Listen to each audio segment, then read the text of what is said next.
a reality that underlies this physics, our so-called physical reality, that is deeper, that transcends space and time, is inherent in every life form, is the essence of every life form.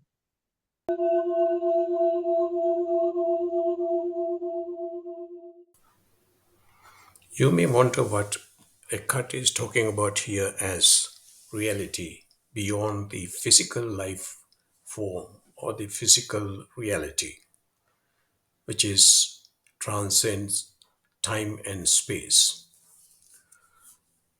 The first thing we need to realize is there something inherent in every life form? So I want to bring that up because there was a comment on one of my episode, and she was asking when you talked about this dependent origination. So you do mean that really dependent origination is within us as our human nature. So how about the trees and plants and all other things that appearing in this real world apart from this dependent origination? So the answer to that is actually the even those other beings or other species, you may see that they are different and they are different than the human. In fact, they also inherit this reality that Eckhart Tolle was talking about. That reality is beyond this existence or the beyond this process of the dependent origination. I'll clear that up for you. What it means is that beyond this existence, there is nothing, just as Buddha mentioned as emptiness. So that emptiness is embedded in every life form in this planet or in this universe. When I say life form, it includes the stars and Earth and all other planets as well. So that is what Eckhart is talking about here, and that is what Buddha has seen as well. So when Buddha mentioned about dependent origination, or what this is, what this existence, or what this cosmos is, all that occurred because of this dependent origination. So it's a process of occurring all the time, every millisecond. So it could be categorized or explained in different ways. But if we are to explain which is more close to us, like our life, our self, so then we have to refer to ourself and how it began. So on the previous episode, I was talking about that everything was began because of this our thirst or the our craving or our longing that we have, very subtler level. So that is the tanha or the craving that Buddha was talking about. But that subtler level craving or that tanha is actually the which keep us all together, the whole universe. So that is why I refer to them that as even the gravity, because on the scientist point of view, you would call it that as a gravity because that is what keep everything gathered. But on the reality point of view, beyond this matter and form, what it means is actually it is something like glue put together and then connecting with this physical nature everywhere. But if it comes to your human nature, you could see that really in yourself, like Buddha has discovered it by exploring within and found out that really the whole universe is created with our thirst or our longing of that stickiness, if I put it that way. That stickiness is there. And with that, this everything came about. And on the previous episode, I talked about that Buddha's description of Aganya Sutra and Cosmos Discourse, where that really he mentioned most of this physical nature or the matter nature started from that our six senses. When the six senses start this thirst or the craving, and then we created this whole world. But up to that six senses, there are four other steps on the, or four other links on the dependent origination, which means first one is actually avidya, which is ignorance, then the preparation, which is sanskara, and then the actual consciousness or the vijnana, and with that namarupa, and after that the fifth link of this dependent origination is that six senses, which I explained on the previous episode. I just wanted to touch base on that for the new listener to understand. And on that four first links of this dependent origination, the very first one is ignorance. And I mentioned earlier as well that ignorance means to ignorance of not knowing that we are cling together because of this very subtle thirst or the very subtle longing that we have. That longing or the connecting to this whole universe. That is why I call that it's just like a gravitational attraction when it's compared with the whole universe. But actually, when you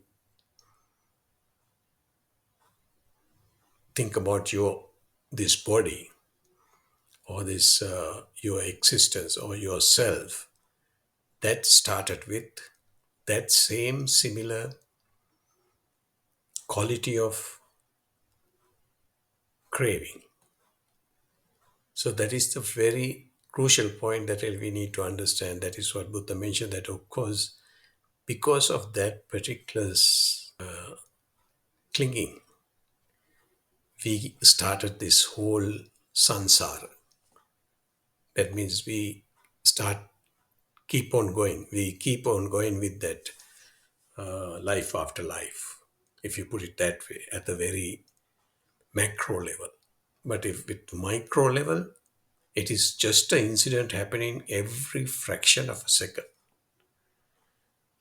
So if I go back to that comment or that questions came up with the he was asking is okay, it's about yourself, but how about all the other things like plants and any other creatures outside, other than human, and would they have the same thing? Of course, all physical matters comes up with that particular craving, that attachment. Because of that attachment, we create that. But on the different dimension, if you look at it differently, all this existence, all these trees, plant, rocks, planets, and everything is perceived by you, only by you, at this point in time. While you are listening to me, you may have a picture of this planet Mars. You are not even keeping your eyes open, or you are not even looking at this, but actually that Mars is within you. You have that image, that that sense of that noun is there. It's not an object, it's a noun. So if you go deeper into that level of recognition, you will find that very easily this universe is within you. If you can let go of that, you will be free from all this chaos, if I put it that way.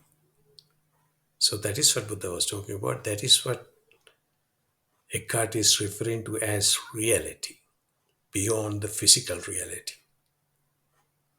So that reality is the things that spread around everywhere, even beyond this cosmos.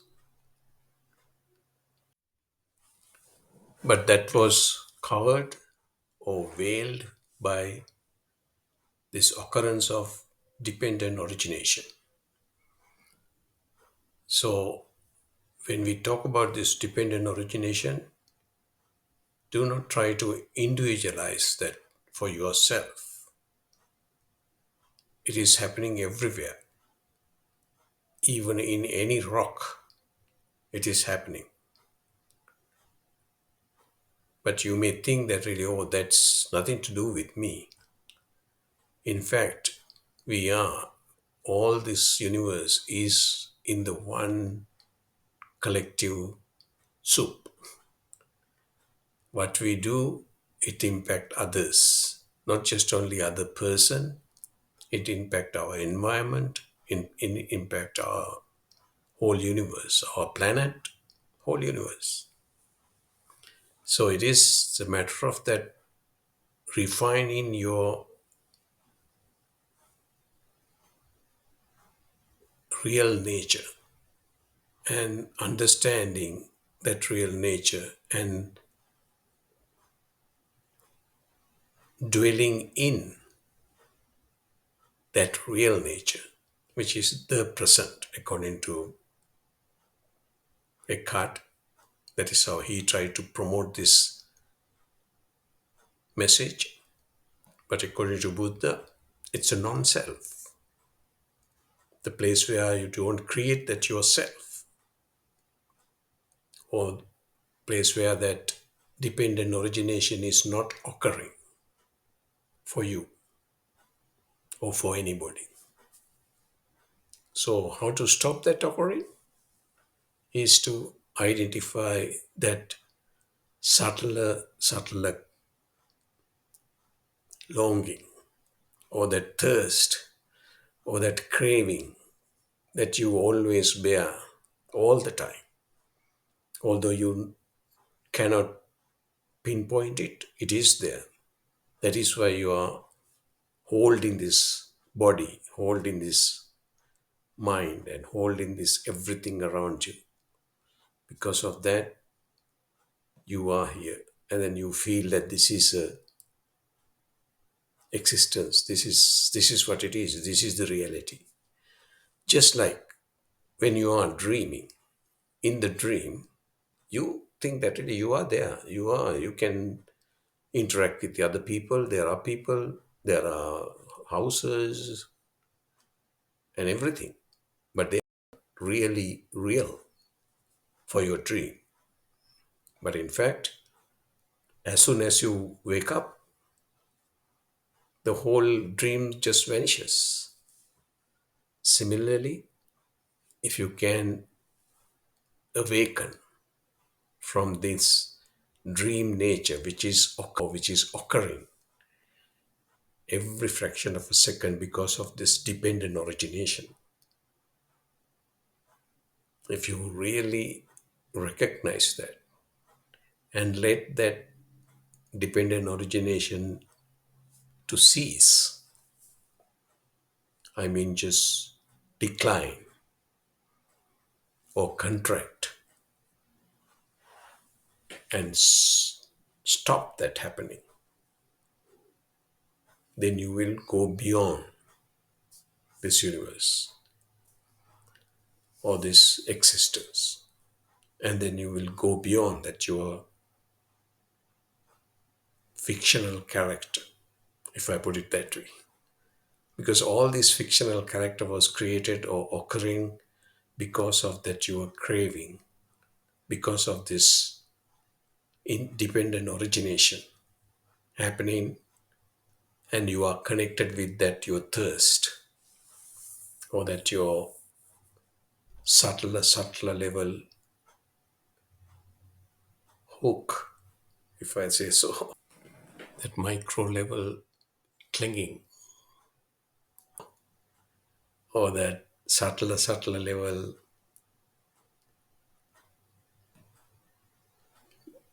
craving. So if you let go of that craving, you will not have any friction, you will not have any attachment, but as it becomes not yourself, but it becomes non-self, which is more delightful place, or the more free place, where that really the your self limitations, boundaries are scattered or the demolished, and you will be free forever. And then it will stay with you while you are in this world. Like now, Tolle is, or Eckhart Tolle was explaining that he does not suffer on this emotional turmoil. He can remember it happens before his enlightenment, but now it is not there. But he can recall it, remember it, but it doesn't impact him. It's not impacting emotionally.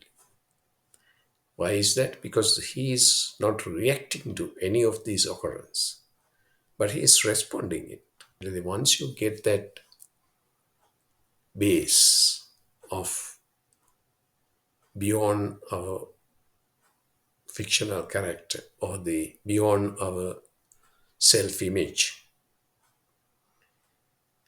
we will be with a base of tranquility, inner peace, which I would call true happiness.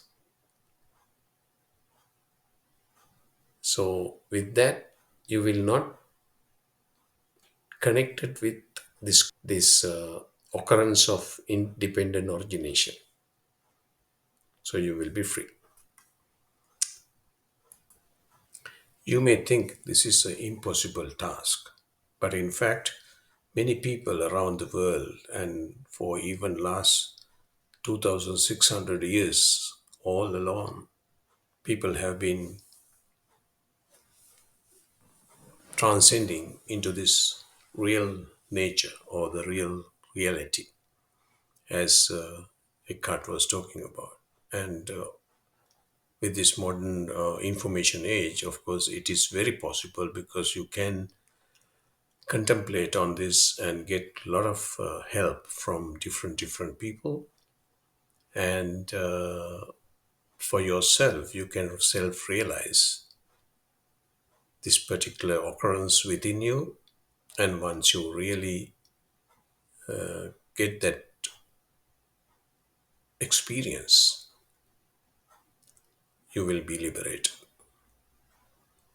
So I'm wishing that for you.